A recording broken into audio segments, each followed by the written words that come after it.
Next week Meghalaya போகிறேன். So இதுக்கு முன்னாடி நார்த் நோக்கிலாம் போனதே இல்லை, ஃபஸ்ட் டைம் வடக்கு நோக்கி போகிறேன்.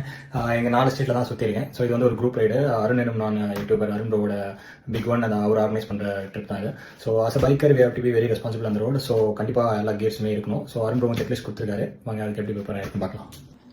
நீங்கள் பார்க்குறது வந்து குரோடோட டூரிங் க்ளவுஸ் தான் இது. இது வந்து ஆங்கிள் ஃபிட் மட்டும்தான், உங்களுக்கு ஃபுல்லாக ஃபிட் ஆகாது. அந்த காங்க்லெட் மாடல் கிடையாது, அது வந்து நம்மளுக்கு செட் ஆகாது. இது வந்து எஸ்எம்கேவோட stellar model helmet full size. So இது ரொம்ப வருஷமாக யூஸ் பண்ணுறேன். உள்ள பேடிங் மட்டும் இப்போ ஃப்ரெஷ்ஷாக மாற்றினேன். இது குரோடோட ரைடிங் பூட்ஸ் 41 சைஸு. என் சைஸ் எனக்கு கிடைக்கவே இல்லை, இதுதான் இருக்கிறதுலே ஸ்மாலஸ்ட் சைஸு. இது வந்து ரெயின் கியர். இது கன்வென்ஷனல் மாடல் தான், பட் இது கொஞ்சம் திக்காக இருக்கனால I prefer this over Rynox. ரெனாக்ஸோட ரைடிங் பேண்ட்ஸு, ரைடிங் ஜாக்கெட்டு எல்லாமே ஒரே set. Air 1 model, CE certified and உள்ள தெர்மல் லேயரும் வருது. ஸோ இது நான் கண்டிப்பாக ரயில் யூஸ் பண்ணேன், பக்கா வந்துச்சு. ரெண்டும் ஆல்மோஸ்ட் ரைடிங் எல்லாமே கவர் பண்ணிட்டேன்னு நினைக்கிறேன். ஸோ என்னென்ன கேமராஸ் யூஸ் பண்ணுறேன் அப்படின்றத நெக்ஸ்ட் வீடியோவில் சொல்கிறேன். ஹெல்மெட்டில் மவுண்ட்லாம் எப்படி பண்ணுறது நெக்ஸ்ட் வீடியோவில் சொல்கிறேன்.